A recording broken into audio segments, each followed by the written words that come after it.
এবং তার নাম সর্বমিত্র, সে আচরণ করতেছে গণবিরোধী প্রক্রিয়া বা বামপন্থীদেরকে অ্যালাইন করে বামপন্থীদের শিক্ষার্থীদের সামনে একটা শত্রু হিসেবে প্রেজেন্ট করা। এখানে আরও কিছু দুরভিসন্ধি আছে। সেটা হচ্ছে বিশ্ববিদ্যালয়ে যখনই জনপরিসর গড়ে ওঠে তখনই সেখান থেকে নানান ধরনের আন্দোলনের সূচনা হয়। শেখ হাসিনার আমলেও ছবির হাট উঠাই দেওয়া হয়েছে, কারণ ছবির হাট থেকে নানাবিধ পায়তারা তৈরি হইতো। ঠিক আছে, আজকে একটা জিনিস খেয়াল করে দেখবেন যে এই ভবঘুরে উদ্বাস্তুদের উঠানোর পাশাপাশি আরেকটা জায়গায় আক্রমণের শিকার হচ্ছে। টিএসসির জনপরিসর আক্রমণের শিকার হচ্ছে।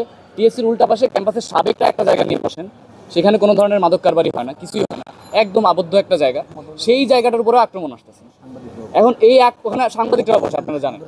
এখন এই জায়গাগুলোর উপর আক্রমণ আসলে কারণটা কি? কারণ সুস্পষ্টভাবে যেখানে প্রোগ্রেসিভরা একত্রিত হইতেছে সেই জায়গাগুলোর উপর আক্রমণ করতে হবে। এইভাবেই ফ্যাসিজম কাজ করে এবং এই নয়া ফ্যাসিস্টটা এইভাবেই ফাংশন করতে চাচ্ছে। আজকে বিশ্ববিদ্যালয়ের শিক্ষার্থীদের বামপন্থীদের সামনে মুখোমুখি কীভাবে করে দেওয়া হচ্ছে? স্রেফ বামপন্থী একজন শিক্ষার্থী একটা গণতান্ত্রিক আন্দোলনের সংহতি জানাইতে গেছে, এই জন্য। কেন হকাররা অন্য দেশে আন্দোলন করে না পুনর্বাসনের জন্য, বাংলাদেশে করে না? এখানে হকাররা কোন সন্ত্রাসী কর্মকাণ্ডটা ঘটাইছে যেখানে সংহতি জানাতে যাওয়া যাবে না? মানে আমি কেন, দেশের যে কোনো নাগরিক ওইখানে সংহতি জানাতে যেতে পারে। বাংলাদেশে লম্বা সময় ধরে হকাররা একটা স্ট্রিট ভেন্ডার্স অ্যাক্টের জন্য আন্দোলন করতেছে। এই হকাররা তো ওই সংগঠনগুলোরও পার্ট, আপনি যাই খোঁজ নেন। তা ও কি ওর অ্যাক্টিভিজম বন্ধ করে রাখবে? ওর অ্যাক্টিভিজম করার জন্য আমার ইন্ধন লাগে, ওর নিজের শক্তি নাই, ও দেশের নাগরিক না।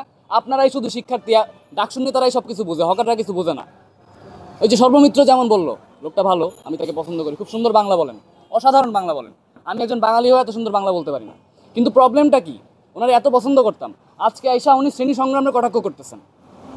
একটা বিশ্ববিদ্যালয়ের ছাত্রনেতা, বিশ্ববিদ্যালয়ের নির্বাচিত শিক্ষার্থী প্রতিনিধি শ্রেণী সংগ্রামের কটাক্ষ করে। ঢাকা বিশ্ববিদ্যালয়ের সাবেকরা যারা শ্রমিক আন্দোলনে অংশগ্রহণ করছে একটা লম্বা সময় ধরে, তাদের লজ্জা হবে এটা দেখে, এটা লজ্জাস্কর। এবং তার নাম সর্বমিত্র, সে আচরণ করতেছে গণবিরোধী। তো এই যে গণবিরোধী আচরণগুলা, এগুলার মাধ্যমে বিশ্ববিদ্যালয়ের কি রিপ্রেজেন্টেশন হচ্ছে সারা বাংলাদেশের সামনে? দুঃখ লাগতেছে এগুলা বলতে। দুঃখটা হইতেছে যে উনি তো আমারও রিপ্রেজেন্ট করেন, আমি চাই আর না চাই। তো যখন আমার কোনো আত্মীয়, যখন আমার কোনো ভাই ব্রাদার গ্রামে বসে এগুলো দেখতেছে, ও আমার নিয়ে কি পারসেপশনটা পাইতেছে? যে আমি দেশের মানুষের টাকায় পড়ে গণবিরোধী আচরণ করে যেতেছি নিয়মিত। আমি চাই আর না চাই, আমাকে যে প্রতিনিধিত্ব করতেছে সেটা করতেছে, কাজে আমার এখানে ভোকাল হওয়া লাগবে।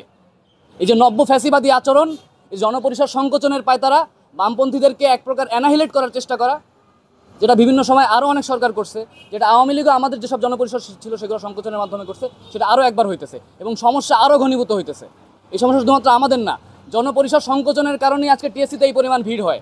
আপনি বসুনিয়া চত্বর খুলে দেন, আপনি ছবির হাট খুলে দেন, আপনি পলাশী খুলে দেন, দেখবেন টিএসসিতে এই পরিমাণ ভিড় হয় কিনা। আপনি শহরের অন্যান্য জনপরিসর বাড়ান, দেখেন এখানে এত ভিড় হয় কিনা।